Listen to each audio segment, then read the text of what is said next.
எங்களை அதிகமாய் நேசிக்கிறேன் நல்ல தகப்பனே. இந்த மாலை வேலைக்காக நன்றியோடு துதிக்கிறோம், ஸ்தோத்திரிக்கிறோம். இதோ இந்த நாளிலும் கூட சுவாமி மறுபடியுமாக நாங்க உங்களுடைய பாதத்துல வந்து உங்களுடைய வசனங்களை கற்றுக்கொள்ள ஆண்டவரே அவளாய் வந்திருக்கோம் சுவாமி. வர இருக்கிற மக்களை சீக்கிரமாய் நீர் அழைத்து வாரும், தடைகளை மாற்றிக்கொடும். இந்த டெக்னாலஜிலையும் எந்த ப்ராப்ளம் வராம கனெக்டிவிட்டி நல்லா இருக்க உதவி செய்யும். ஆண்டவரே, இந்த யோவானின் நிருபங்களில நீர் அநேக காரியங்களை எங்களுக்கு வலியுறுத்தி சொல்லுகிறீர் சுவாமி. இந்த கடைசி நாட்களில உமக்கு உடைய வருகைக்கு ஆயத்தமாகவும் இங்க வாழ்கிற வாழ்க்கையே நாங்க எப்படி உமக்கு பிரியமாய் நடக்க வேண்டும் என்று நீர் யோவான் மூலமாக எங்களோடு பேசிக்கொண்டு வருகிறீர். இந்த நாளிலும் இந்த 3ஆம் அதிகாரத்துல எங்களுக்கு நீர் வைத்திருக்கிற காரியங்களை கற்றுக்கொள்ள எங்களுக்கு நீர் உதவி செய்யும் சுவாமி. ஆவியானவர் பொறுப்பேற்றுக்கொள்ளும், எங்களை வழி நடத்தும். குறித்த வேளையில் வந்துவிட ஒவ்வொருவருக்கும் நீர் உதவி செய்யும் ஆண்டவரே. நாங்க உங்களுடைய காரியங்களை கற்றுக்கொள்ள வாஞ்சையோடு வேகமாய் வர்றதுக்கு எங்களுக்கு உதவி செய்யும் சுவாமி. எங்களை தாழ்த்தி நாங்க ஒப்பு கொடுக்கிறோம், நீர் பொறுப்பேற்றுக்கொள்ளும், நடத்தும். நேசிக்கிற இயேசு கிறிஸ்து மூலமாய் வேண்டிக் கொள்கிறோம் பிதாவே. ஆமேன், ஆமேன். So welcome you all for this study today. We are continuing that first letter of John, 3rd chapter. அதுதான் நம்ம படிச்சு கொண்டிருந்தோம். அதை நாம தொடர்ச்சியாக இந்த நாளிலும் அதை காணலாம்.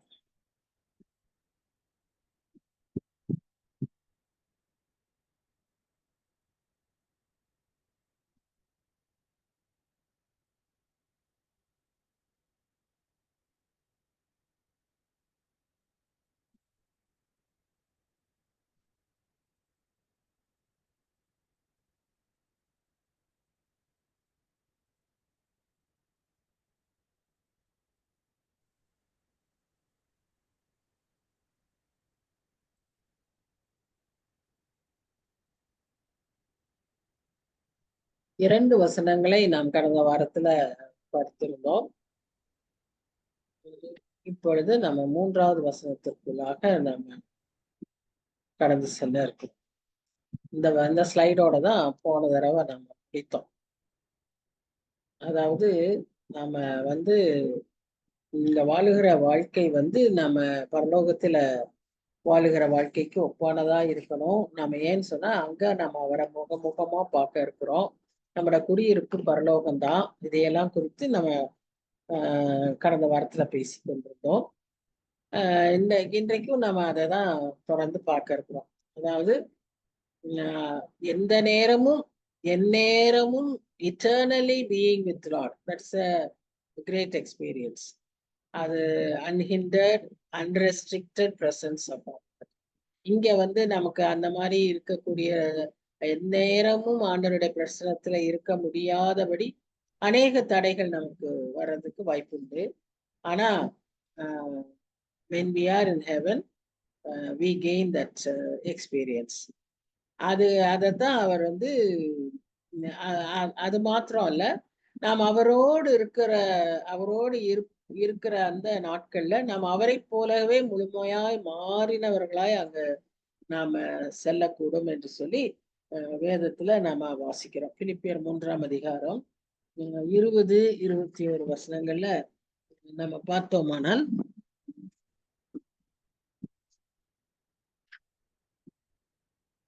பிலிப்பியர் 3, 20, 21ல எப்படி சொல்லப்பட்டிருக்குன்னு சொன்னா நான் வாசிக்கிறேன்.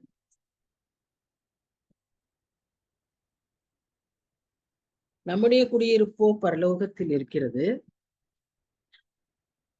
அங்கே இருந்து கர்த்தராயிருக்கிற இயேசு கிறிஸ்து என்னும் இரட்சகர் வர எதிர்பார்த்து கொண்டிருக்கிறோம். அவர் எல்லாவற்றையும் தமக்கு கீழ்ப்படுத்தி கொள்ளத்தக்க தம்முடைய வல்லமையான செயலின்படியே நம்முடைய அற்பமான சரீரத்தை தம்முடைய மகிமையான சரீரத்திற்கு ஒப்பாக மறுரூபப்படுத்துவார். இதைத்தான் நம்ம 1 கொரிந்தியர் 15ஆம் அதிகாரத்திலும் நம்ம வாசிக்கிறோம். அதைத்தான் இங்கேயும் சொல்றாரு. அதைத்தான் யோவானும் இந்த இடத்துல பவுல் பிலிப்பியருக்கு எழுதின கடிதத்துல எழுதியிருக்காரு. ஆனா யோவானும் அதேதான் அவருடைய நிருபத்துல இந்த அதிகாரத்துல அப்படியாக அவர் சொல்வதாக நாம பார்க்கிறோம். அதாவது நாம அவரை போலவே மாறுவது. அவரை போலவே மாறுவதுன்னா, இப்ப நாம அவரையே நம்ம என்ன நாம ஒரு இதாக நம்ம பார்க்க முடியாது இல்லையா? அவரையவே நம்ம உருவமாய் நம்ம பார்த்ததில்லை. ஆனா அவரை போலவே சொன்னா அவருடைய குணாதிசயங்கள் எல்லாவற்றையும் நாம் என்ன செய்திருக்கிறோம், அறிந்திருக்கிறோம். அந்த மாதிரி அந்த குணாதிசயங்கள் நம்மில் காணப்படுவதைத்தான் அவரை போலவே மாறுவது, அவரை போலவே மறுரூபம் அடைவது. அதைத்தான் யோவான், பவுல் எல்லாருமே அழுத்தமாக சொல்லுகிறார்கள். சரி, இப்போ நம்ம கடந்து செல்வோம். இந்த 3ஆம் வசனத்துல நாம என்ன வாசிக்கிறோம் அப்படின்னு பாத்தீங்கன்னா, இந்த மாதிரி ஒரு நம்பிக்கையோடு இங்க வாழும்போது அவர் சுத்தமுள்ளவராய் இருக்கிறது போல தன்னையும் சுத்திகரித்து அவருடைய, அதான் சொன்னேன் இல்லையா, அவருடைய அட்ரிபியூட்ஸ், அவருடைய கேரக்டரிஸ்டிக்ஸ் எல்லாம் பார்க்கும்போது அதுல பிரதானமானது மற்ற யாருக்கும் இல்லாதது, ஒருவேளை மற்ற தெய்வங்களுக்கு கூட இல்லாத ஒரு தனித்தன்மை என்னன்னு சொல்லி பார்த்தீங்கன்னா பரிசுத்தம். அவர் த ஹோலினஸ் ஆஃப் காட். அவரை போல நமக்கும் பரிசுத்தமாக விருப்பம், பரிசுத்தமாகுவதற்கான முயற்சி, பிரயாசம், இதையெல்லாம் நமக்கு ஏன் இந்த உலகத்துல வாழும் போதே அதெல்லாம் நமக்கு நேரிடுகிறது என்று சொன்னால், அவர் மேல் நாம் இப்படிப்பட்ட ஒரு நம்பிக்கை வைத்திருக்கிறோம். ஒரு நாளிலே நாம் அவரை போலவே மாறுவோம், அவரோடு எப்பொழுதும் வாழ்வோம் என்பதுதான் அதற்கு அடையாளம். ஏன்னா அவரை பற்றி நம்ம நிறைய காரியங்களை அறிந்திருக்கிறோம். அவர் ஒளி என்று சொல்லி பார்க்கிறோம். ஒளி இருக்கிற இடத்துல இருளுக்கு வேலையே இல்லை இல்லையா? ஒளி இருந்தா இருள் இருக்காது. அப்ப நம்மிடத்துல குறைபாடுகள் இருந்தா அந்த இருளானது அப்ப ஒளியோட கூட சம்பந்தம் வைக்க முடியாது, அங்க இருக்க முடியாது. சோ இதெல்லாம் தான் இந்த இடத்துல நம்ம நினைவு கூற வேண்டியவர்களா இருக்கிறோம். ஆகவே அவர் அவர் தன்னை அவர் சுத்தமா இருக்கிறது போல நாமும் அவரை போல ஆவதற்காக நம்மை சுத்திகரித்து கொள்ள முயற்சிக்கிறோம் என்று சொல்லி யோவான் அங்க சொல்லுகிறார். அதாவது நம்முடைய இட்டர்னல் டெஸ்டினி எங்கன்னு நமக்கு தெரிஞ்சிருச்சு. அப்ப அங்க நம்ம போய் இருக்கிறதற்கு எந்த நம்பிக்கையோட நம்ம இருக்க போறோம்னா, நாம இங்கேயே நம்மை சுத்திகரித்து நம்ம அவரை போல மாறிக்கொண்டே நாளுக்கு நாள் நம்ம மாறும்போது அந்த நம்பிக்கையே நம்ம என்ன செய்து helps us to sanctify ourselves. இததான் யோவான் சொல்றாரு. ப்ராசஸ் சொல்லல. he means that hope itself is helping us to desire for holiness. See, அதுக்கு நமக்கு ஒரு வாஞ்சை வேண்டும், அதற்கு ஒரு பிரயாசம் வேணும். We must strive to become holy. It is not in our flesh. நாம ஹோலியா இருக்கிறது நம்முடைய குணாதிசயமே அல்ல. அப்ப நாம ஹோலியா இருக்கணும்னு சொன்னா அப்ப நமக்கு என்ன தேவையா இருக்குன்னு சொல்லி பாத்தீங்கன்னா பிரயாசம் தேவை. அந்த பிரயாசமே நாம எப்படி செய்யறோம்னா அவரை நாம் ஒரு நாளிலே காண்போம் என்கிற நம்பிக்கையில அந்த விதமான ஒரு பிரயாசத்தை ஏறெடுக்கிறோம் என்று யோவான் சொல்கிறார். மேலும் அவர் என்ன வலியுறுத்துறாருன்னு சொன்னா அவருடைய தேவனுடைய குணாதிசயங்களை பார்க்கும்போது அடுத்த பிரதானமான அவருடைய குணாதிசயம் அன்பு. ரட்சிப்புங்கிற அந்த அந்த அந்த ஒரு வாழ்க்கையில நமக்கு நேரிடுகிற அந்த அனுபவமே ஒரு அன்பின் வெளிப்பாடு, தேவனுடைய அன்பின் வெளிப்பாடு. கிருபையினாலே நாம ரட்சிக்கப்பட்டிருந்தாலும் அது அன்பின் நிமித்தமாக பிதாவானவர் தன்னுடைய குமாரனை இங்க அனுப்பினதுனாலதான் நாம அவருடைய கிருபையினால நம்ம ரட்சிக்கப்பட்டிருக்கிறோம். அதோடு கூட நமக்கு இனி பாவத்தில் வாழாதபடி பரிசுத்தமாய் வாழ்வதற்கான அந்த வாஞ்சையை அந்த நம்பிக்கை தான் நமக்கு தருகிறது. ஒரு ஒரு நான் பிலீவர், அன்பிலீவர், அதாவது ரட்சிக்கப்படாத ஒரு கிறிஸ்தவர் அவர் பாவம் செய்யும் போது அவர் என்ன எப்படி பாவம் செய்யறாருன்னா அவர் தன்னை படைத்தவர் வைத்திருந்த சட்டங்களுக்கும் எதிராக அவர் பாவம் செய்கிறார். ஆனா அதே ஒரு ரட்சிக்கப்பட்ட விசுவாசி பாவம் செய்யும் போது தன்னுடைய பிதாவை, தன்னுடைய தகப்பனை அவருடைய அன்பிற்கு எதிராக நாம் பாவம் செய்கிறோம். அப்போ ஒரு ரட்சிக்கப்பட்டவன் பாவம் செய்யும் போது, பாவம் செய்யவே மாட்டான்னு சொல்லல. ஆனா பாவம் செய்யும் போது இதுதான் அவனுடைய நிலைமை என்று யோவான் அழுத்தமாய் சொல்றாரு. ஏன்னா யோவானுடைய சுவிசேஷத்துல ஒரு சுவிசேஷம் மாத்திரம் அல்ல, நிருபங்களிலும் அவர் சில காரியங்களை அதிகமாய் வலியுறுத்தி சொல்வார். அன்பை அதிகமாய் வலியுறுத்தி சொல்வார். ஒளியை சொல்வார். பரிசுத்தத்தை, பாவத்தை குறித்து அதிகமாய் சொல்லியிருப்பார். இதெல்லாம் நம்ம அவருடைய நிருபங்கள்ல பாக்குறோம். அப்போ இந்த அன்பினுடைய கண்டிஷனை அவர் சொல்றார். அது மாத்திரம் அல்ல, மூன்றாவதாக இந்த நம்பிக்கை நமக்கு என்ன செய்யும் அப்படின்னு சொன்னா, நம்ம அவரை எப்ப பார்ப்போம், அவரை எப்ப நம்ம அவருக்கு சேவை செய்வோம்னு காத்திருக்கும்படி செய்கிறது. அந்த நம்பிக்கை ஒன்று நம்மை பரிசுத்தமாக்கிற்று, இன்னொன்று நம்முடைய அன்பை நிலைநிறுத்துகிறது. அது நிமித்தமாய் நாம் பாவம் செய்யாதபடி காத்துக்கொள்கிறது. மூன்றாவதாக அவருடைய வருகைக்கு நம்மை ஆயத்த படுத்துகிறதாக நாம பார்க்கணும். நம்முடைய நம்பிக்கையை அவரிலே நாம் வைத்திருக்கும் போது, அவர் மேல நாம வைத்திருக்கும் போது நமக்கு மகிமை, அவருடைய மகிமை, அவருடைய எல்லா ஆசீர்வாதங்களும் நமக்கு கிடைக்கும். நாம் வேற எதிலையும் நம்ம நம்பிக்கை வைத்திருக்க கூடாது. நாம் வேற எல்லாம் வைத்திருந்தோமானால் நம்முடைய வாழ்க்கை வீணாய் போகும். நமக்கு நல்லா தெரியும். நம்ம நம்பிக்கை அநேக உலகத்தார் அவங்களுடைய பொசிஷன்ஸ்ல நம்பிக்கை வச்சிருப்பாங்க, அவங்க சேவிங்ஸ்ல நம்பிக்கை வச்சிருப்பாங்க, அவங்க சுற்றத்தார், உற்றார், உறவினர்கள் இவர்கள் மேல நம்பிக்கை வைத்திருப்பாங்க. ஆனா நமக்கு ஒரே நம்பிக்கை நம் ஆண்டவர். அவராலே அன்றி நமக்கு எதுவுமே நேரிடாது என்று சொல்லி நம்ம பார்க்கிறோம். அவர் என்ன சொல்றாரு? என்னை அன்றி உங்களால ஒன்றுமே செய்ய முடியாதுன்னு சொல்றாரு. அதனால நம்முடைய நம்பிக்கை கர்த்தர் மேலேயே இருக்க வேண்டும். 4-5 வசனங்கள் என்ன பார்க்கிறோம்னு சொன்னா, இன்னொன்னு நம்ம அடிக்கடி நம்ம இதுல வசனங்கள்ல தியானிக்கும் போது ஞாபகப்படுத்திக்க வேண்டியது, யோவான் ஒரு மூப்பராக தன்னுடைய சபைக்கு போதிக்கிறது, ஒரு டீச்சிங் மாதிரி, இன்ஸ்ட்ரக்ஷன்ஸ் மாதிரி அவர் சொல்லி கொடுத்துட்டு இருக்காரு. அதனாலதான் சில காரியங்களெல்லாம் ரொம்ப ஃபண்டமெண்டலா அவர் மறுபடியும் அதை சொல்றாரு. ஏன்னு சொன்னா, அந்த சபை பின்வாங்கிடக்கூடாது. அந்த சபையை உருவாக்குனது பவுல். ஆனா யோவான் காலத்துக்குள்ளாக அது பல மாற்றங்களை அடைந்துருச்சு. பல கள்ள தீர்க்க தரிசனங்கள், பல காரியங்கள் அந்த சபைக்குள்ளாக விட்டது. அதனாலதான் யோவான் அந்த சபைக்கு சொல்லும் போது இப்படி ஒவ்வொன்றாக எடுத்து எடுத்து சொல்றாரு. அவர் சொல்றது அந்த சபைக்கு மாத்திரம் அல்ல, இது இன்றைக்கு நமக்கும் பொருந்தும். ஏன்னா நாம ஆதி நாட்களுக்கும் இன்றைக்கு இருக்கிற நாட்களுக்கும் நம்முடைய வாழ்க்கையிலேயே, நம்முடைய ஆவிக்குரிய நிலைமையிலேயே நாம் பார்க்கிறோம் நிறைய பின்வாங்கின நிலைமைகள், நிறைய குறைபாடுகள் நாமே பார்க்கிறோம். அதனால அவர் நம்ம எல்லாருக்கும் அந்த மாதிரி ஒரு குழந்தைகளுக்கு சொல்லி கொடுக்கறது போல அவர் சொல்லி கொடுக்கிறார். இப்ப 4வது 5வது வசனத்துல நம்ம பார்க்கிறோம், பாவம் செய்கிற எவனும் நியாயப்பிரமாணத்தை மீறுகிறான், நியாயப்பிரமாணத்தை மீறுகிறதே பாவம். அவர் நம்முடைய பாவங்களை சுமந்து தீர்க்க வெளிப்பட்டார் என்று அறிவீர்கள், அவரிடத்தில் பாவம் இல்லை. இப்போ மறுபடியும் அந்த பரிசுத்தத்தை பற்றி அவர் பேசுறாரு. அதை பற்றி பேசுறப்போ அவர் சொல்றாரு, சின் தான், பாவம் தான் அடிப்படையான காரியம். இந்த பாவம் என்ன செய்து கர்த்தரை உதாசீனப்படுத்துது, கர்த்தருடைய நியாயப்பிரமாணத்தை உதாசீனப்படுத்துது.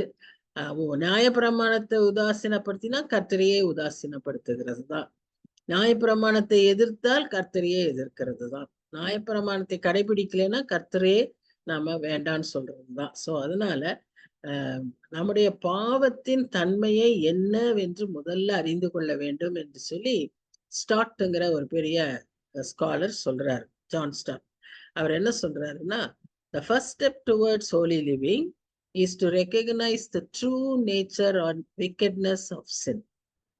பாவத்துடைய தன்மைகளை நாம் அறிந்து கொள்ள வேண்டும். ஏன்னா பாவம் என்ன விதத்துல வரும் அப்படின்னு நமக்கு தெரியாது. வஞ்சகமாய் வரும். அதனுடைய விளைவுகள் எப்படி இருக்கும்னு நாம அறிந்து கொள்ள வேண்டும். அப்பதான் அந்த பாவத்தை நம்ம வெறுக்க முடியும், பாவத்தை எதிர்க்க முடியும். இதெல்லாம் நமக்குள்ள ஆவியானவர் உள்ளாக செய்வார். ஆனா அதை நாம் வெளிப்புறமாய் காண்பிக்கிறதற்கு நமக்கு இந்த அறிவு வேணும். இங்க வந்து முக்கியமா அவர் என்ன சொல்றாருன்னா, சின்ஸ்ன்னு சொல்லல, சின்னுங்கிறாரு. சின்னுன்னு ஏன் அவர் அடிக்கடி அப்படி சொல்றாரு அப்படின்னு அர்த்தம் என்னன்னா, பாவம் பாவங்கள் அப்படின்னு சொல்லல, பாவம் அப்படின்னு ஏன் சொல்றாருன்னா, முதல்ல அவர் சொல்றது அந்த வேறான பாவம், முதல்ல அந்த எதிர்க்கிற பாவம், அப்புறம்தான் அதனுடைய விளைவுகள். சோ சின்ஸ் வந்து ஃப்ரூட் ஆகவும் சின்னை ரூட் ஆகவும் சொல்றாரு.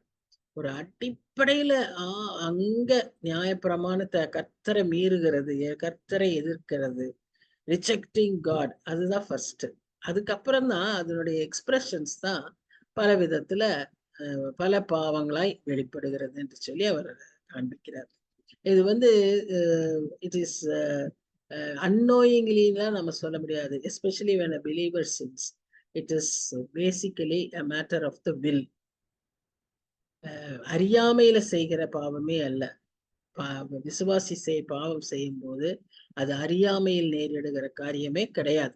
ஏன்னு சொன்னா பாவம் இன்னது என்றும் பாவம் இல்லாமல் எப்படி வாழ வேண்டும் என்றும் எல்லா காரியங்களையும் ஏற்கனவே நாம பார்த்திருக்கிறோம். அதாவது ரட்சிக்கப்படும் போதே அதை குறித்த உணர்வுகள் எல்லாம் ஆவியானவர் நமக்கு தந்து விடுகிறார். அப்போ நம்ம அதை எதிர்க்கிறதற்கும் அதை மீறி செய்வதும் நம்முடைய சுய சித்தத்தினாலதான் நம்ம அந்த பாவத்தை செய்யறோம். So we are rebelling against God's will. இதுதான் அடிப்படை ரூட் ஆஃப் த சின். அதோடைய ஃப்ரூட்ஸ் தான் நமக்கு வேற விதமா வெளிப்படுது. இந்த ரிபெல்லிங் அகேன்ஸ்ட் காட்னா ஆக்சுவலா what we are doing is in the eyes of God. அது எப்படி நம்ம அவர் பார்க்கிறாருன்னா, நாம் அவர் நமக்காக செய்த அந்த பெரிய தியாகத்தை, அந்த பெரிய காரியத்தை நாம் அக்செப்ட் பண்ண மாட்டோம். We are rejecting, we are denying that Jesus Christ died for my sin. So whenever, remember, we reject God or we reject the will of God, or when we sin against God, this is the condition. The condition is that we are denying that Jesus died for my sins. அப்போ where is salvation? அப்போ எப்படி நாம தப்பித்துக் கொள்வது? ஆகவே அது ஒரு பயங்கரமான ஒரு நிலைமை. அந்த நிலைமைக்கு நம்ம என்ன செய்ய கூடாது. ஏன்னா இப்படி ரிஜெக்ட் பண்றதுக்கு நமக்கு எந்த தகுதியுமே கிடையாது. நம்மால எதையுமே செய்ய முடியாது. ஃபர்ஸ்ட் ஆஃப் ஆல் நம்முடைய வாழ்க்கையில ஆண்டவர் செய்த அந்த பெரிய காரியத்தை எடுத்துட்டோம்னா we are nothing. ஏன்? நம்முடைய பாவத்திற்கான ஆக்கினையை, எல்லா பாவத்திற்கும் சம்பளம் மரணம். பாவம் நிச்சயமாய் தண்டிக்கப்பட வேண்டும். பாவத்தை பாராத சுத்த கண்ணர் நம் ஆண்டவர். அப்படியா இருக்கும்போது நாம அந்த பாவத்துக்கு தண்டனைக்கு தப்பித்து கொள்ள நாம எதையுமே எந்த காரியமும் அதற்கு ஈடாகாது. அவருடைய தியாகத்திற்கு, அவருடைய சிலுவை மரணத்திற்கு, அவர் செய்த வேலைக்கு, அவர் செய்த கிரியைக்கு நம்முடைய கிரியைகள் எதுவுமே ஈடாகாது, தகுதியாகாது.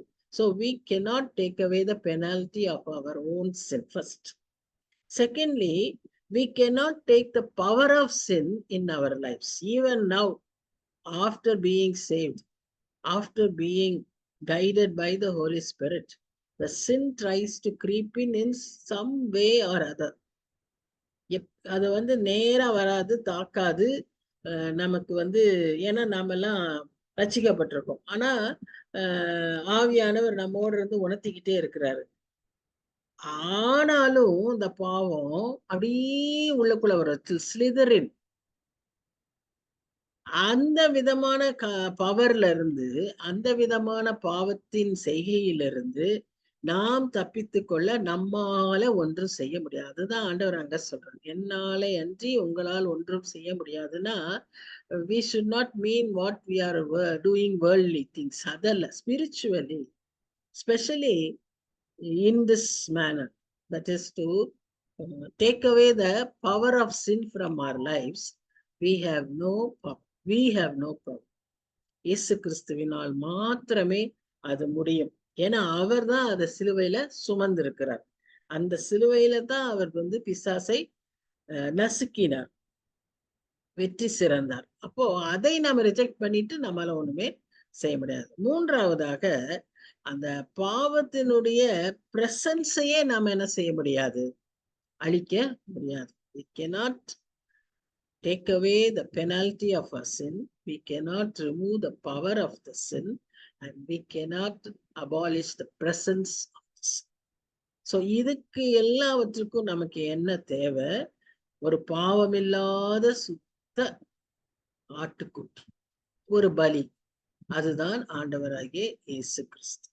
சிலுவையில நமக்காக அவர் செய்த அந்த பெரிய தியாகம் நம்முடைய இந்த எல்லா 3 நிலைமைகளிலும் நம்மை விடுவிக்கிறதாக நாம் பார்க்கிறோம். இதுதான் ஒரு ரட்சிப்பினுடைய ஒரு ஆசீர்வாதம். இதை நாம ரட்சிக்கப்பட்டாலும் அனுதினமும் தொடர்ந்து அதை உறுதிப்படுத்தி கொண்டே நாம் இருக்கணும், வளரணும். We have to grow and we have to be firm and abide in God. இப்போ இங்க அதுதான் 6ஆம் வசனத்துல பார்க்கிறோம். அவரில் நிலைத்திருக்கிற எவனும் பாவம் செய்கிறதில்லை.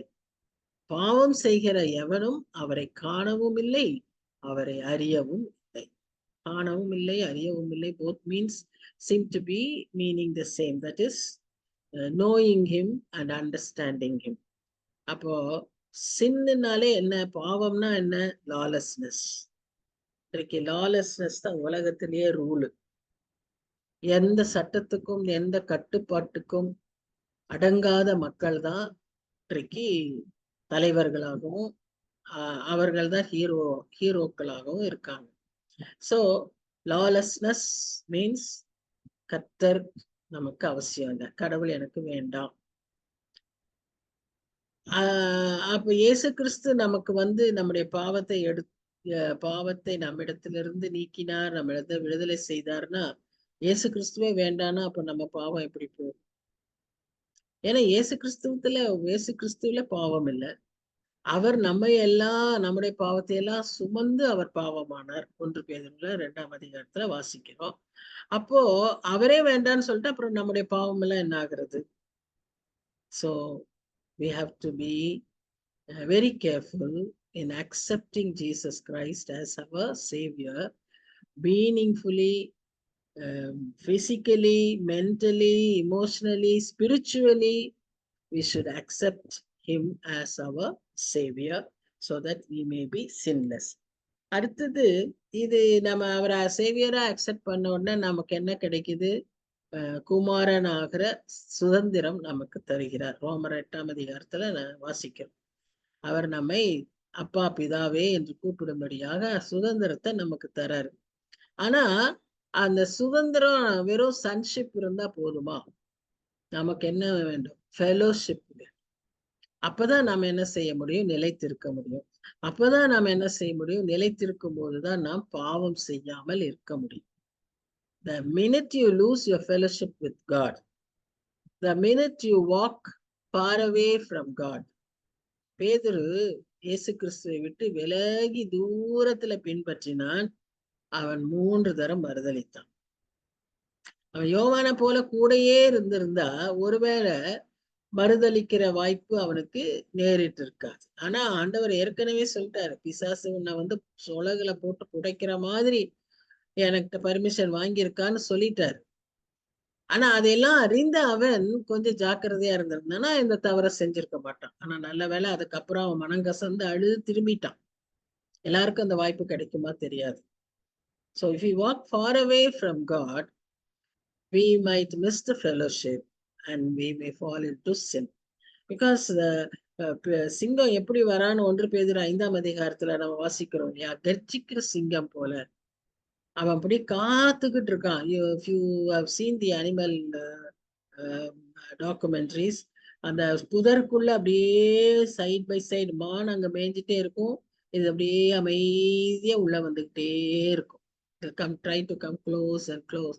இதுல எது ஒண்ணு அதுல பார்த்திருக்கீங்களா? அந்த மான்கள் எல்லாம் திடீர்னு that it will get a sense of awareness, alertness. அது காது அப்படி இப்படின்னும் கண்ணு இப்படி இப்படின்னு திடீர்னு குதிச்சுட்டு ஓடும். சரி, அப்படி ஓடுறதுல ஒன்னு ரெண்டு என்ன செய்யும்னா அந்த ஓடுறதே வேடிக்கை பார்த்துட்டு சும்மா நிக்கும். they would be caught. ஏன்னா அவங்களுக்கு கைடன்ஸ் இல்லை, அந்த அவேர்னஸ் இல்லை, அலர்ட்னஸ் இல்லை. Because they have no fellowship. அந்த மாதிரி ஆத்துமாக்கள் தான், ஆண்டவரோடு இணைந்து இல்லாத ஆத்துமாக்கள் தான் அப்படி பேதையாக சிக்கி கொள்ளுகிற, மாட்டிக்கொள்ளுகிற அனுபவங்கள்ல இருப்பார்கள். நாம் அப்படி இருக்க கூடாது. தப்பித்துக் கொள்ளுகிறவர்களாக, ஜெயம் எடுக்கிறவர்களாக நாம் காணப்பட வேண்டும். சரி, இதேதான் கொஞ்சம் இன்னும் அதிகமா விளக்கி இருக்கிறோம். அதாவது ரோமர் 6ஆம் அதிகாரத்துல இது குறித்து அதிகமாக பவுலும் பேசுகிறார். when a person comes to Jesus, his sins are forgiven. அவன் யாரா இருந்தாலும் சரி, எப்படிப்பட்டவனுக்கும் நம்பிக்கை இருக்கு. you have a hope that your sins will be forgiven. இந்த உலகத்திலேயே நமக்கு இருக்கக்கூடிய பெரிய பிரிவிலேஜ் என்னன்னா பாவங்கள் மன்னிக்கப்படுகிற ஒரு கிருபை. ஏன்னா பாவத்தோட பரலோகத்துக்கு போகவே முடியாது. நம்ம பாவத்தை மன்னிக்க வேற எந்த வழியும் கிடையாது. அது இயேசு கிறிஸ்துவினால் மாத்திரமே முடியும். அவரிடத்திலே நம்ம வந்து அந்த பாவத்தை மன்னிப்பு பெற்றுக்கொண்டோம்னா வேற எது நமக்கு கிடைச்சாலும், ஆசீர்வாதம் கிடைச்சாலும் கிடைக்கலனாலும் எதையும் நமக்கு கவலை கிடையாது. our sins are forgiven. That should be our priority and first most thing in the world. So ஒரு புதிய விதமாய் சிருஷ்டிக்கப்பட்ட ஒரு புதிய ஆத்துமா இந்த பாவ வாழ்க்கையில, அந்த பாவ பழக்கத்துல கம்ஃபர்டபுளா இருக்கவே முடியாது. ஏன்னா இப்ப மாறிடுச்சு இல்லையா? அகஸ்டின் பத்தி நம்ம அடிக்கடி வாசிச்சிருக்கோம், சொல்லியிருக்கோம். பழைய அகஸ்டின் நான் இல்லைன்னு சொல்லுவார். அந்த கேர்ள் ஃப்ரெண்ட்ஸ் கூப்பிடுவாங்க, சொல்லிடுவார், no no no I am not the old Augustine. அந்த மாதிரி அந்த அந்த அந்த பழைய வாழ்க்கை வந்து கம்ஃபர்டபுளா இருக்காது. அதுக்கு முன்னால அது பாவம்னே தெரியாம we would be so enjoying that life. But now it will become an uncomfortable situation. ஏன்னா அந்த பாவம்ன்றது நம்ம உணர்ந்துருவோம். ஸோ திரும்ப அந்த பாவ வாழ்க்கைக்குள்ள போகிறது நமக்கு கடினமா இருக்கும். அதுதான் ஒரு உண்மையான true converted Christian, new life Christian, a Christian whose sins are forgiven, a born again Christian. அதுதான் எக்ஸ்பீரியன்ஸ், அது அடையாளம். ஸோ ஹேபிச்சுவல் லைஃப் சின் லைஃப் ஸ்டைல் வந்து அப்படி இருக்கிறவங்க நான் கர்த்தரை அறிந்திருக்கிறேன் என்று சொல்லவே முடியாது. நம்ம இப்பதான் முதல்ல இருந்து பார்த்துக்கிட்டே வரோம். அவருடைய தன்மைகள்ல பிரதான ஒரு யூனிக் ஃபீச்சர் என்னன்னா ஹோலினஸ். அப்போ ஒரு ஹேபிச்சுவல் சின் இருக்கிறவங்களுக்கு அந்த ஹோலினஸை பற்றியே, அவரை பற்றியும் அவர்களுக்கு தெரிந்திருக்க வாய்ப்பே இல்லை. So they would not have seen him, would not have known him. இதுதான் நமக்கு முக்கியமான ஒரு காரியம். அநேகரை உலக பிரகாரமான மக்களையே நம்ம பார்க்கும்போது அநேகருடைய association purifies people or at least directs them to the right way, for they are influencers. அநேகருக்கு வந்து அந்த இன்ஃப்ளூயன்சிங் கிஃப்ட் உண்டு. when they are just being friendly with somebody, they are able to influence their lives. Youth gets much influenced by so many people. Opera singers, pop bands, cine heroes, so many people, celebrities. Why not even the CEOs of young CEOs of today, leading companies, யாரா இருந்தாலுமே they get sort of influenced by their life. அதனாலதான் they all start giving motivational talks and such challenging talks கொடுக்குறாங்க. ஏன்னு சொன்னா they want to influence the youth. Even when a worldly leader can influence the human mind, how much the living God should influence us. So அது மாத்திரம் என்னன்னா, we must allow him to influence us. He is the influencer, but we have to allow him. அதுதான் அங்க ரொம்ப முக்கியம். இப்போ 7ஆம் வசனத்துல பார்க்கிறோம், பிள்ளைகளே நீங்கள் ஒருவராலும் வஞ்சிக்கப்படாதிருங்கள், நீதியை செய்கிறவன் அவர் நீதி உள்ளவராய் இருக்கிறது போல தானும் நீதி உள்ளவனாய் இருக்கிறான். இப்போ ஒரு ஒரு மனுஷன் உண்மையாவே அவருடைய பிள்ளை, அவருடைய காட்ஸ் சைல்டு அப்படிங்கிறதுக்கு ஒரு சில அடையாளங்களை சொன்னோம் இல்லையா? முந்தின அடையாளம் சொன்னோம். he will not have a habit life the habit of sinning lifestyle. சிலருக்கு அப்படி சின்னிங்கே ஒரு லைஃப் ஸ்டைலா இருக்கும், ஒரு ஹேபிட்டா இருக்கும். அந்த மாதிரி இல்லாத ஒரு மனுஷனை ஆண்டவருடைய பிள்ளையா இருக்க முடியும். இரண்டாவதாக அவனிடத்துல நீதியான ஒரு வாழ்க்கை காணப்படும். Righteousness of God. ஏன் சொல்றேன்னா, அவர் நம்மை ரட்சிக்கும் போதே அவருடைய நீதியை முதலாவது நமக்கு தருகிறார். இதுக்கு மேல நாம நம்ம நீதியை தேடி பெற்றுக்கொள்ள வேண்டும். இப்படி we get righteousness in two ways, imputed righteousness and imparted righteousness. அப்ப இந்த இரண்டு நீதியுள்ள ஒரு வாழ்க்கையே நமக்குள்ள இருக்கணும். We must make sure that we are righteous in the eyes of God and like him who is righteous. அப்பதான் when we stand before him, நம்மை பார்த்து கர்த்தர் என்ன சொல்லக்கூடாதுன்னா, இவன் குற்றமில்லாதவன் சொல்லுவதை விட இவன் நீதி செய்கிறவன், நீதி உள்ளவன் அப்படின்னு சொல்லும்படியான ஒரு சர்டிபிகேட் நமக்கு கிடைக்கப்பட வேண்டும். குற்றமில்லாதவன் அப்படின்னு சொல்றது ஒரு சாதாரண level of we have different grades இல்லையா, ஸ்டாண்டர்ட்ஸ். இப்போ ஒரு பேசிக் ஸ்டாண்டர்ட் என்ன? குற்றமில்லாதவனா இருக்கு. ஆனா நீதி செய்கிறவனா இருக்கிறது யாரு? அதை விட ஒரு higher standard. Because we know about Jesus and we want to be like Jesus by doing righteous acts. So இதுதான் we have to be more alert in our lives. Maybe we are guiltless, we are not found guilty, but we should become righteous. That's the next standard. Through faith. Mainly we can do it only through faith. விசுவாசத்தினாலே தான் நாம் அந்த நீதியை பெற்றுக்கொள்ள முடியும். நம்முடைய விசுவாசமே நீதியாக கருதப்படுகிறது என்று சொல்லி நம்ம பார்க்கிறோம்.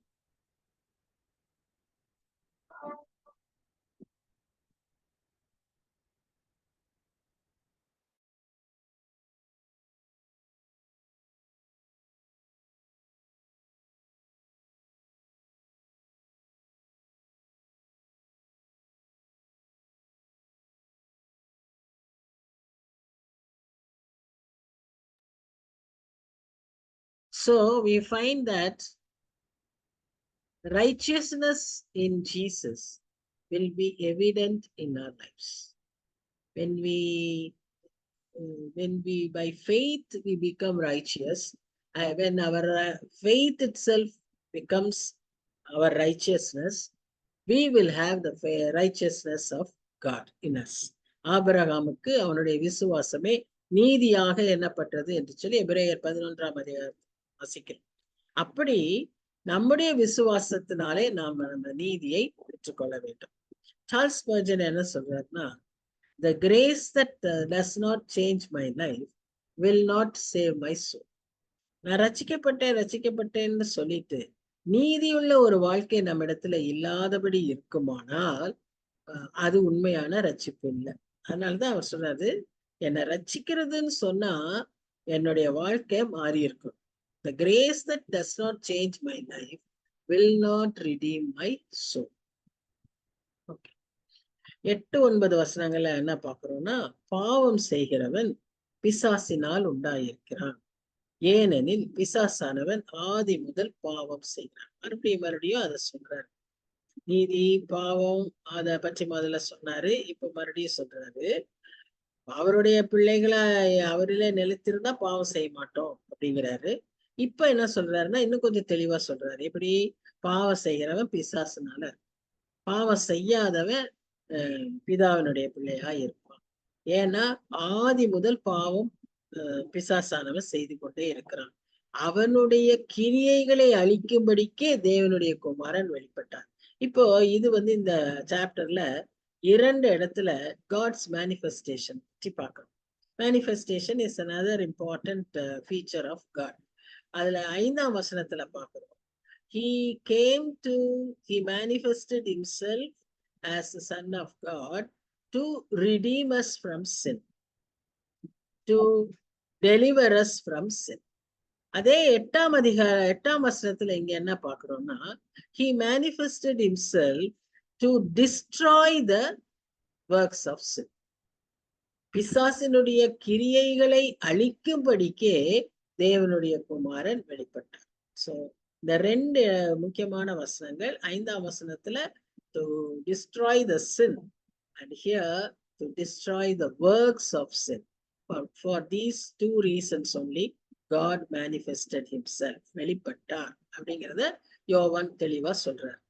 அப்போ 9ஆம் வசனத்துல அவர் மறுபடியும் அதான் சொல்றாரு, தேவனால் பிறந்த எவனும் பாவம் செய்யான், ஏனெனில் அவருடைய வித்து அவனுக்குள் தரித்திருக்கிறது, அவன் தேவனால் பிறந்தபடியினால் பாவம் செய்ய மாட்டான். So again another sign of a child of God that he would not sin. He would not sin. இது 3வது அடையாளமாக நாம பார்க்கணும். இப்ப இந்த பிசாசுக்கு நிறைய பேர் வேதத்துல இருக்கு. நான் கொஞ்சம் பேரை போட்டிருக்கேன். வேணும்னே நிறைய மற்ற பெயர்களை எழுதல. நீங்க you just think of it and you can even add many more, whatever comes to your mind. Satan, adversary, enemy, devil, accuser, father of all lies, Apollyon, dragon, etc. எக்ஸெட்ரான்னு போட்டேன். இன்னும் நிறைய இருக்கு, நீங்க அதை ஆட் பண்ணிக்கலாம்.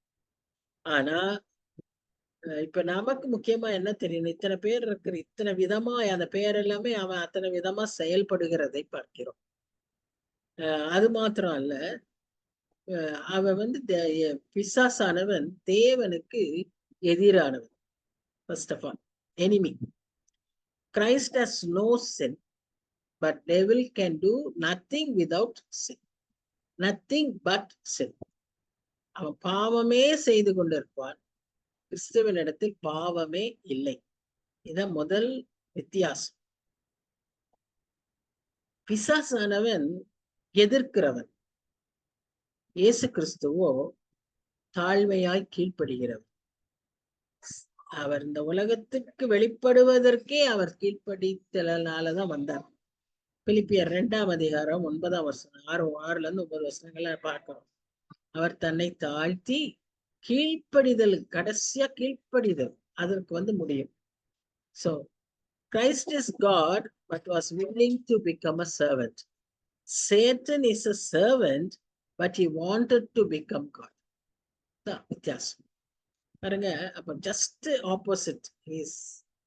எதிரானவன் பிசாசு, தேவனுக்கு எதிரானவன். சரி, இங்க பிசாசின் பிள்ளைகள்னு சொல்லி இருக்கு இல்லையா, பாவம் செய்கிறவர்கள். அப்போ அப்படி பாவம் செய்யறவங்க எல்லாரும் பிசாசின் பிள்ளைகளாய் இருப்பார்கள் அப்படின்னு நம்ம இங்க பார்க்கிறோம். ஆனா இந்த உலகத்துல இயேசு கிறிஸ்து வந்தது அந்த பாவத்தின் கிரியைகளை, பிசாசின் கிரியைகளை அழிக்கவே அவர் இந்த உலகத்தில் வந்தார். பிசாசை முதல்ல அழிக்கிறதுக்கு வந்தாரு. பிசாசினுடைய கிரியைகளாகிய பாவ செயல்களை அவர் அழிக்க வந்தார் என்று சொல்லி நாம இங்க பார்க்கணும். மறுபடியுமா அதை அவர் திரும்ப விளக்குறாரு. இதனாலே தேவனுடைய பிள்ளைகள் இன்னார் என்றும் பிசாசின் பிள்ளைகள் இன்னார் என்றும் வெளிப்படும். ரெண்டு அவர் யோவான் 2 அடையாளத்தை சொல்றாரு. நம்ம இத்தனை 3-4 அடையாளம் பார்த்தோம். யோவான் என்ன சொல்றாருன்னா, நீதியை செய்யாமலும் தன் சகோதரனில் அன்பு கூறாமலும் இருக்கிற எவனும் தேவனால் உண்டானவன் அல்ல. He is not a born again Christian. He must love his neighbor. He must be righteous and do righteous works. இது ரெண்டும் அவன் லைஃப்ல வெளிப்பட்டாலே ஒழிய, நான் ரசிக்கப்பட்டேன் born again Christian சொல்லுவதில் அர்த்தமில்லை என்று அவர் சொல்வதாக நாம yes, the same thing what we have already seen.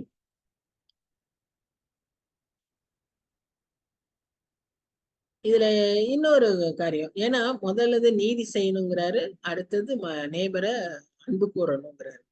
அப்ப righteousness without love makes one a religious person.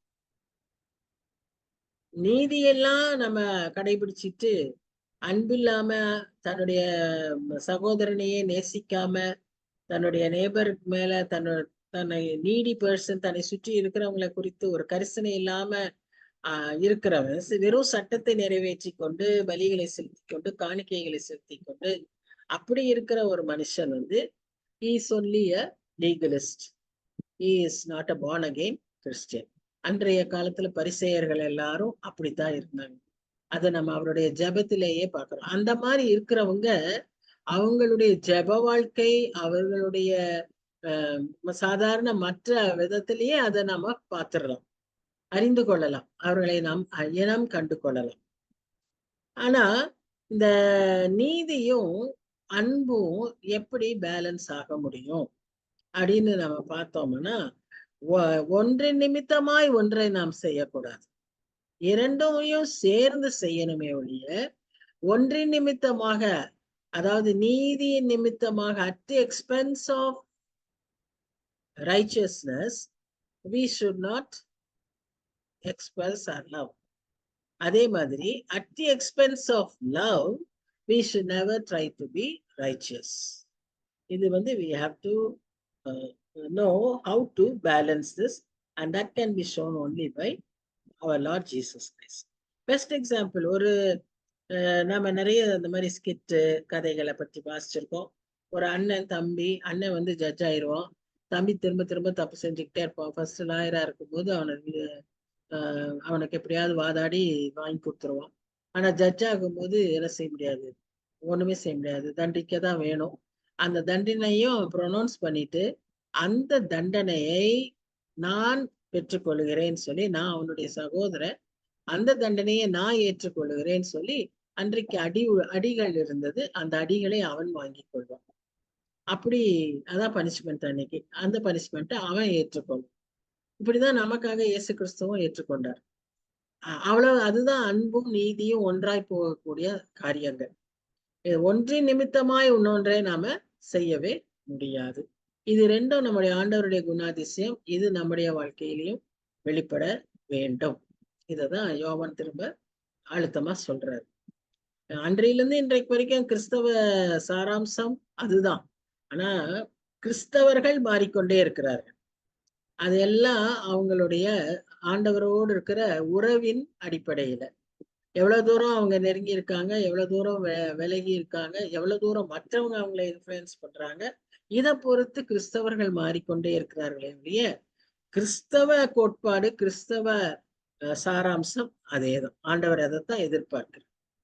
சரி, 11ஆம் வசனம் என்ன பாக்குறான்னா, மறுபடியும் பாருங்க, அவர் இந்த காஸ்பல் ஆஃப் லவ்னு சொல்லுவாங்க இல்லையா, யோவானுடைய சுவிசேஷம், யோவானுடைய நிருபங்கள் எல்லாம் it's a gospel and letter of love. இங்க திரும்ப அன்பை பற்றி தான் அவர் பேசுறாரு. யோவான் சொல்றாரு, ஒருவரில் ஒருவர் அன்பு கூற வேண்டும் என்பதே நீங்கள் ஆதி முதல் கேள்விப்பட்ட விசேஷமா இருக்கு. That's our command as God has already instructed us. 12ஆம் வசனத்துல என்ன சொல்றாருன்னா, பொல்லாங்கனால் உண்டாயிருந்து தன் சகோதரனை கொலை செய்த காயினை போல் இருக்க வேண்டாம். அவன் எது நிமித்தம் அவனை கொலை செய்தான்? தன் கிரியைகள் பொல்லாதவைகளும் தன் சகோதரனுடைய கிரியைகள் நீதி உள்ளவைகளுமாய் இருந்ததின் நிமித்தம் தானே. பாருங்க, இங்க கொஞ்சம் விளக்கம் நமக்கு ஆதியாகமத்துல இல்லாத சில விளக்கங்கள் இருக்கு. ஏன் அவன் கொலை செஞ்சான்? அவனுடைய லைஃப் ஸ்டைல், அவனுடைய ஆக்ட்ஸ் எல்லாம் அன்ரைச்சியஸ் ஆக்ட்ஸ். whereas ஏபிள் அவனுடைய லைஃப் எல்லாம் ரைச்சியஸ் ஆக்ட்ஸ். இதனாலதான் அவன் மேல கோபம் கொண்டு அவன் கொலை செய்தான் என்று சொல்லி நாம பார்க்கிறோம். ஆனா அவன் அப்படி கொலை செய்யறதுக்கு இன்னொரு பேசிக் ரீசன் என்ன? he was in the hands of the destroyer, the enemy. against God. So as a negative example, John presents Cain, who was not right with God. ஏன்னா அவனுடைய வேலைகள் எல்லாமே தவறானவைகளா இருந்தன, தீதானவைகளா இருந்தன. முதல்ல அவன் தன்னுடைய சகோதரனை வெறுத்தான். 2 பேரும் ஒன்னா இருந்து 2 பேரும் ஆண்டவரோட சரியான உறவுல இருந்தா அவங்களுக்குள்ள அன்பு இருக்கும். ஒருத்தன் ஆண்டவர்கிட்ட அன்பா இருந்து இன்னொருத்தன் ஆண்டவர்கிட்ட அன்பு இல்லாம ஆண்டவரை எதிர்க்கவனா இருந்தார், அவர்களுக்குள்ள பகைதான் இருக்கும். இந்த கெயின் அதுக்குதான் ஒரு குட் எக்ஸாம்பிள். 2 பேரும் நல்ல விதமா தான் வளர்ந்து வந்துகிட்டு இருந்தாங்க. The parents, same parents would have brought up both children in the same way, but one did not yield to it. அதனால என்னாச்சு, அந்த அன்பு அவனுக்குள்ள வரல. அது அவனுடைய சாய்ஸ். அவன் அப்பா அம்மாவை தப்பு சொல்ல முடியாது. அப்பா அம்மா வளர்த்தது சரியா வளர்த்தாங்க. ஆனா அதுல அவன் அந்த சரியான பாதையை தெரிந்து கொள்ளாதது காயினுடைய பொறுப்பு. இதனால என்னாச்சு, coins disobedience came from the lack of faith. அவன் அந்த ஒரு ஃபர்ஸ்ட் அப்ரிங்கிங்ல சரியா இல்லாததுனால அவனுக்கு அந்த விசுவாசம்னா என்னன்னு தெரியல, நம்பிக்கைனா என்னன்னு தெரியல, அவன் தேவனை பற்றிய அறிவு அவனுக்கு இல்லை. அதனால என்ன ஆச்சு, பகை வர ஆரம்பிச்சது. நம்ம ஒரு ஸ்டெப்ல நம்ம மிஸ் ஆயிட்டோம்னா அப்படியே எல்லா ஸ்டெப்புமே தவறா போயிடும். இந்த டாமினோஸ் எஃபெக்ட் எல்லாம் சொல்லுவாங்க இல்லையா, அடுக்கா நீங்க சீட்டை கட்ட வச்சுட்டு அது ஒரு சீட்டை தட்டுனா போதும், அத்தனை சீட்டு வரிசையா விழுந்துரும். சைக்கிள் கூட ஒரு சைக்கிளை தள்ளி விட்டு அந்த சைக்கிள் ஸ்டாண்ட்ல அத்தனை வரிசையா விழுந்துரும். அது மாதிரி இங்கேயும் அந்த ஃபர்ஸ்ட் ஸ்டெப் சரியா இல்லாததுனால என்னாச்சு, அந்த கீழ்ப்படிதல் முதல் படின்னு ஏன் சொல்றாங்கன்னா, அந்த டிசபீடியன்ஸ் அங்க வந்ததுனால பாவம் உள்ள உலகத்துக்கு வந்துச்சு. ஏவாள்கிட்ட அந்த டிசபீடியன்ஸ் இருந்துச்சு. அதே டிசபீடியன்ஸ் இந்த பையன்கிட்டையும் இருக்கு. என்ன பாக்குறோம், அப்பா அம்மாட்ட இருந்த டிசபீடியன்ஸ் இவங்கிட்டையும் இருக்கு. அதனால அது எப்படியா வந்துருச்சு, பகையாய் மாறிவிட்டது. அங்க பாவம் செய்ய வச்சான், இங்க அடுத்த லெவலுக்கு கொண்டு போயிடுறான் காயின். இதனால என்னாச்சு, அந்த பாவத்துக்கு அந்த கீழ்ப்படியாமைக்கு முதல் காரணம் என்ன, பெருமை. ஆதியாகமம் 4ஆம் அதிகாரத்துல 5ஆம் வசனத்துல அதை நாம் பார்க்கிறோம். காயினுடைய அந்த பெரிய பாவத்துக்கு கீழ்ப்படியாமைக்கு காரணம் என்னன்னு நீங்க பாத்தீங்கன்னா, அவனுக்கு பெருமை இருக்கு. அந்த பெருமையின் நிமித்தமாக அவனுக்கு எரிச்சல் வந்துச்சு. அந்த எரிச்சலின் நிமித்தமாக அவனுக்கு அந்த பகை உண்டாயிற்று. அடுத்ததா இதனால அவனுக்கு என்ன ஆச்சுன்னா, ஒரு மாதிரி அவன் he became frustrated. அவனதை மாத்திரம் கர்த்தர் அங்கீகரிச்சுட்டாரே, என்ன அங்கீகரிக்கலையே, அது அவனுக்கு ஒரு வெக்கமா போயிடுச்சு. அந்த பெருமையினால அவனுக்கு அது ஒரு வெக்கமாயிடுச்சு. Sometimes we take things more personally. அதனால என்ன ஆகுது, நமக்குள்ள இந்த மாதிரி காரியங்கள்லாம் வருது. பெருமை வந்துருது. அதனால நம்மளை தாழ்த்த முடியல, அதனால கற்றுக்கொள்ள முடியல, கீழ்ப்படிய முடியல, பகை வருது. அதுக்கப்புறம் ஆண்டவரே சொல்றாரு, உனக்கு நன்மை செய்ய வாய்ப்பு இருக்குது, நீ அதை செய்யி, இல்லைன்னா பாவம் வாசப்படியில படுத்திருக்குன்னு எச்சரிக்கிறார். ஆனா கூட அவன் என்ன செய்யறான், அதை செட்ரைட் பண்றதுக்கு அவனுக்கு முடியல. அதுதான் அது பிசாசு கையில நம்ம இருந்தோமானால் நம்மால மனம் திரும்பவே முடியாது, சரியானதை தெரிந்து கொள்ள முடியாது, அதுதான் சரியானது என்று அறிந்து கொள்ளவே முடியாது. அதான் காயினுக்கும் ஆச்சு. So one after the other, all his actions led to him to become a murderer. ஆனா அவன் நினைச்சான், காயின் என்ன நினைச்சான்னா, அவன் சகோதரனை கொண்டுட்டு ஒளிஞ்சுக்கலான்னு நினைச்சான். நான் கர்த்தர் எல்லாம் அறிந்தவர் இல்லவா, அவர் அவனை பிடிச்சிட்டாரு. சோ நாம ஒரு சகோதரனை, கண்ணில் காண்கிற சகோதரனை, ஒருவேளை நாம கத்தி எடுத்து அந்த அளவுக்கு எல்லாம் தைரியம் நம்ம கிட்ட எல்லாம் இருக்காது. நாம அருவாளை தூக்கி வெட்டுறது அதெல்லாம் பார்த்தாலே நமக்கு பயமா இருக்கும். அத வேலையெல்லாம் நம்ம செய்ய மாட்டோம். ஆனா நிறைய சமயங்கள்ல நம்முடைய உள்ளத்திலேயே நாம் அவர்களை கொலை செய்து கொண்டு. புதிய ஏற்பாட்டு கற்பனைகள் எப்படி இருக்குன்னா, இந்த பழைய 10 கட்டளைகள்ல இல்ல, 10 கட்டளையில விபசாரம் செய்யாத, கொலை செய்யாதன்னு கட்டளையா இருக்கு. ஆனா புதிய ஏற்பாட்டுல நமக்கு மலைப்பிரசங்கத்துல ஆண்டவர் கொடுத்திருக்காரு, நீ கண்ணாலே பார்த்தாலே, நீ எண்ணத்துல யோசிச்சாலே, உன் மனதால நீ அவனை வைதாலே, அவனை நீ ஆஹ் கொலை செய்யறதுக்கு சமானம் அப்படின்னு சொல்லி நம்ம அங்க பார்க்கணும். So it is more related to our heart and to our thoughts. We can ignore a person. அப்படின்னா நம்மளை பொறுத்தவரை அந்த பர்சனை இங்க இல்லவே இல்லை, உயிரோடையே இல்லைன்னு அர்த்தம். Then you become a killer, murderer. நம்ம நினைக்கிறோம் நம்ம கத்தியில கொண்டாதான் கொண்டது. நாட்டுடைய ஸ்டாண்டர்ட்ல அதுவும் கொலைதான். அப்ப நம்ம எத்தனை பேர் கொலை செஞ்சுட்டு இருக்கோமோ தெரியலையே. நிறைய பேரை நமக்கு ஒத்து வரல, அல்லது நமக்கு பிடிக்கல, due to various reasons. நம்ம என்ன செஞ்சிடறோம், even in a table, around a table, when 10 persons are there, you can just ignore a person. Don't we do that?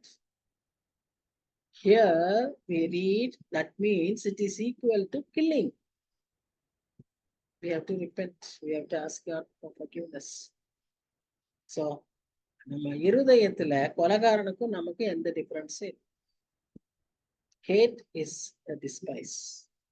Is to despise. Cut off from relationship. Sometimes we exercise this to our own family members. பெரிய கொடுமை அதுதான். Family மெம்பர்ஸே நம்ம இப்படி ஒதுக்கிடுறோம். அந்த attitude நமக்குள்ள வரக்கூடாது. We have to be very careful. 13, 14, 15 இதை மாத்திரம் முடிச்சிருவோம். அடுத்து கண்டினியூ பண்றோம், நெக்ஸ்ட் வீக் பார்க்கலாம். என் சகோதரரே, உலகம் உங்களை பகைத்தால் ஆச்சரியப்படாது. நாம் சகோதரரிடத்தில் அன்பு கூறபடியால் மரணத்தை விட்டு நீங்கி ஜீவனுக்கு உட்பட்டிருக்கிறோம் என்று அறிந்திருக்கிறோம். சகோதரனிடத்தில் அன்பு கூறாதவன் மரணத்திலே நிலை கொண்டிருக்கிறான். தன் சகோதரனை பகைக்கிற எவனும் மனுஷ கொலைபாதகனாய் இருக்கிறான். மனுஷ கொலைபாதகன் எவனும் அவனுக்குள் நித்திய ஜீவன் நிலைத்திராது என்று அறிவீர்கள். மனுஷ கொலைபாதகன் எவனும் அவனுக்குள் நித்திய ஜீவன் நிலைத்திராது. நீ கத்தி எடுத்து கொலை பண்ணாலும் சரி, கன் எடுத்து ஷூட் பண்ணாலும் சரி, மனசுக்குள்ளேயே ஒருத்தனை கொலை செய்தாலும் சரி, அல்லது நீ கொலையினே நினையாம மனுஷனை ஒதுக்கி வைத்திருந்தாலும், அலட்சியப்படுத்தினாலும், அவனை ஜாதியின் நிமித்தமாகவோ, அல்லது அவனை வேலையின் நிமித்தமாகவோ, அல்லது தகுதியின் நிமித்தமாகவோ, அல்லது உன்னுடைய செல்வத்தின் நிமித்தமாகவோ அப்படியெல்லாம் நீ செய்தாயானால் உன்னில் நித்திய ஜீவன் இல்லை. தெளிவா சொல்லியாச்சு. ஆகவே நம்ம இடத்துல இந்த காரியங்கள் எல்லாம் இல்லாதபடி நாம ஜாக்கிரதையாய் இருக்கு. ஏன் சொன்னா, முதல்ல முன்பு இருந்த நம்முடைய பழைய ஜீவியம், அதாவது பிஃபோர் சால்வேஷன், நாம் மரணத்துக்குட்பட்டவர்களாய் செத்தவர்களாய் இருந்தோம், அடிமைப்பட்டவர்களாய் இருந்தோம், பாவத்திற்குள்ளாக செத்தவர்களாய் இருந்தோம். ஆனா நம்மை ஜீவனுக்குள்ளாக ஆண்டவர் தன்னுடைய இரத்தத்தினாலே நம்மை மன்னித்து சுத்திகரித்து மீட்டு கொண்டார். So we have received life from death. இது நாம நல்லா அறிந்து கொள்ளணும். உலகத்துல எப்படி நல்லா வாழ்ந்து மரணத்துக்குள்ள போவாங்க, ஆனா நாம மரணத்துக்குள் இருந்து வாழ்வை பெற்றிருக்கிறோம். So we are different from the world. We are set apart from world. This we should always remember. Why we are different? நம்ம தனியா இருக்கணும், நம்ம டிஃபரெண்டா இருக்கணும்னா கான்செப்ட், அடிப்படை கான்செப்ட்லயே வித்தியாசம். சோ இயேசு கிறிஸ்து நமக்கு அந்த நித்திய ஜீவனை வாக்களித்திருக்கிறார், நமக்கு அவருடைய கிருபையின் வரமாக தந்திருக்கிறார். ஆகவே அதை நாம் காத்துக்கொள்ள வேண்டியது அவசியம். அதற்கு நம்மிடத்தில் இருக்க வேண்டியது இந்த குணாதிசயங்கள்.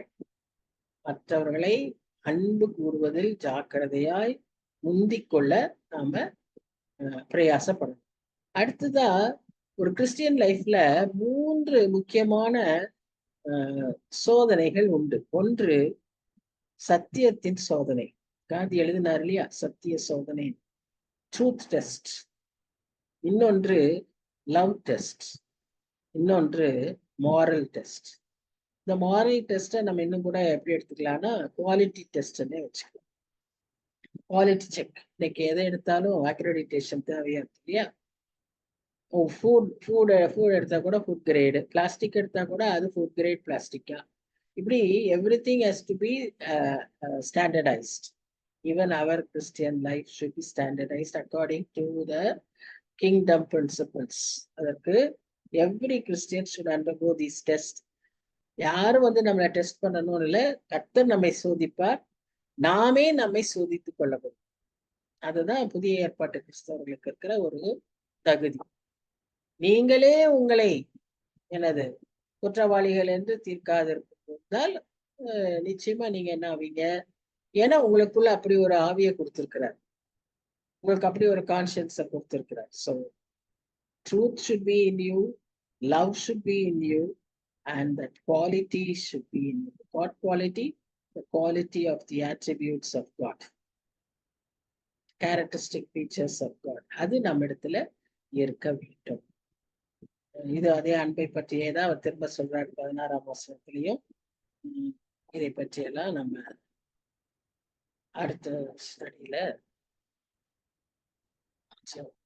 இன்றைய நாளில அதிகமாக ஒரு ஹோலி லிவிங்கை பற்றி யோவான் அழுத்தமாய் சொல்லியிருந்தார். அதை நாம் எப்படி பரிசோதித்துக் கொள்ள முடியும்? இதுல நாம நிலைத்திருக்கும் போதுதான் நமக்குள்ளாக அந்த நித்திய ஜீவனை நாம் காத்து கொள்ள முடியும். பெற்றிருக்கிறோம், இதை விசுவாசிக்கணும், நம்பணும், அதை நாம் காத்து கொள்ளணும். இதற்கு நாம எப்பொழுதும் விழிப்பாய் இருக்கணும். இதுக்கு ஒரு நல்ல எக்ஸாம்பிள கொடுத்தாரு. காயினை போல நம்ம அறியாம பிசாசின் கையில நம்ம விட்டு விடக்கூடாது. அதுக்கு முதல் படி கீழ்ப்படி, obedience, obey God, obey the word of God, be firm in God, God's word, abide in the word of God, seek God's holiness. இதெல்லாம் நம்ம இடத்துல இருந்தா நிச்சயமாய் அவர் நம்மை காத்து கொள்ள வல்லவராய் இருக்கிறார். ஜெபிக்கலாமா? நல்ல தகப்பனே, நன்றி செலுத்துகிறோம். இந்த நாளிலும் கூட சுவாமி தடை இல்லாம நாங்க இந்த ஸ்டடியை முடிக்க உதவி செய்தீர். துதிக்கிறோம், ஸ்தோத்திரிக்கிறோம். ஆம் சுவாமி, நீர் எங்களுக்காக செய்த எல்லா நன்மைகளையும், முதலாவது நீர் எங்களுக்கு சம்பாதித்து கொடுத்த அந்த மீட்பையும், ஆண்டவரே கிரயமாய் கொடுத்து ஆண்டவரே எங்களுக்கு பரிசாக கொடுத்திருக்கிற அந்த நித்திய ஜீவனையும் தகப்பனே காத்துக்கொள்ள எங்களுக்கு கிருபைத்தார். எங்களுடைய வாழ்க்கையில எந்த விதத்திலும் அறியாமல் என்று ஒரு விசுவாசி சொல்லவே முடியாது சுவாமி. எங்களிலே காணப்படுகிற குற்றங்கள், குறைவுகள், ஆண்டவரே இருக்கக்கூடிய பாவங்கள், இவைகளையெல்லாம் நீக்கி போடும்படியா நோக்கி நாங்கள் ஜெபிக்கிறோம். ஹேபிச்சுவல் சென்ஸா எங்களுக்கு அது இல்லாதபடி ஆண்டவரே நாங்க பரிசுத்த வாழ்க்கையை ஹேபிட்டா வைத்துக்கொள்ள எங்களுக்கு கிருபைத்தாரும். Help us to strive for holiness, Lord. ஆம் சுவாமி, வாழ்க்கையில நாங்க பிரயாசப்படணும். மந்தமா ஸ்டாக்னண்டா இருக்கிறது கிறிஸ்டியன் லைஃப் இல்லவே இல்லை. We have to strive for holiness, undergo all the tests, truth test, love test and moral test or the quality test. Lord, அது எல்லாத்துக்கும் நீர் அப்படி சோதிக்கிற தேவனாய் இருக்கிறீர். ஆபிரகாமை சோதித்தீர் சுவாமி. நீ கர்த்தருக்கு பயப்படுகிறவன் என்று கண்டேன் என்று அதற்கு பிறகு சொன்னீர். யோபுவை சோதித்தீர். அப்படி ஒவ்வொருவரையும் நீர் ஆண்டவரே உம்முடைய நீதிமான்களை சோதிக்கிற தேவனாய் இருக்கிறீர். சோதித்து புடமிட்டு ஆண்டவரே பரிசுத்தப்படுத்துகிற தேவனாய் இருக்கிறீர். எங்களையும் நாங்கள் விட்டு கொடுக்கிறோம். அது இந்த வாழ்விலேயே நாங்கள் அப்படியாக எல்லாவற்றையும் பெற்று தகுதி பெற்றவர்களாய் உம்மை முகமுகமாய் காணும் போது உம்மை போல நாங்க மாறிவிட எங்களுக்கு அந்த மறுரூப அனுபவத்தை தர ஆண்டவரே உம்மை நோக்கி நாங்கள் ஜெபிக்கிறோம். தாழ்த்தி எங்களை உங்களுடைய காரியத்தை ஒப்பு கொடுக்கிறோம். வந்திருக்கிற ஒவ்வொருவரையும் ஆசீர்வதியும். ஒவ்வொருவருடைய தனிப்பட்ட தேவைகளை நீர் சந்தியும் சுவாமி. ஒவ்வொருவருக்கும் எத்தனையோ காரியங்களுக்காக காத்திருக்காங்க. ஆண்டவரை எதிர்பார்த்து நிக்கிறாங்க. ஆண்டவரே, நீர் எல்லாம் அறிந்திருக்கிறீர். உள்ளத்தின் வேதனைகள், பயங்கள், கலக்கங்கள், எதிர்பார்ப்புகள், ஆண்டவரே எல்லாவற்றுக்கும் நீர் ஆண்டவர் ஒருவர் தான் அதுக்கெல்லாமே சரி செய்ய முடியும். இடத்துல நாங்க நோக்கி பார்க்கிறோம் என்றால் நீ சர்வ வல்லவர் சுவாமி. எங்களை அதிகமாய் நேசிக்கிறவர், எங்களை ஆசீர்வதிக்கவே விரும்புகிறவர். நாங்களும் உம்முடைய ஆசீர்வாதத்துக்கு பாத்திரராய் எங்களை தாழ்த்தி கொள்ள எங்களுக்கு உதவி கேட்கிற ஒன்னே ஒண்ணு, நான் தாழ்ந்து கீழ்ப்படிந்து உம்மண்டை திரும்பும் போது நீர் எங்களுக்கு எல்லாம் நிறைவாய் தருகிற தேவனாய் நன்றி செலுத்துகிறோம். அந்த ஒவ்வொருவரையும் ஆசீர்வதி காத்து கொள்ளும் வழி நடத்தும். நேசிக்கிற இயேசு கிறிஸ்து மூலமாய் வேண்டிக் கொள்கிறோம். அதாவது ஆமேன், ஆமேன். Thank you everyone. God bless you. Thank you, ma'am. Thank you, God ma'am. bless you, ma. God bless you. Thank you, Annie. Thank you, Rani.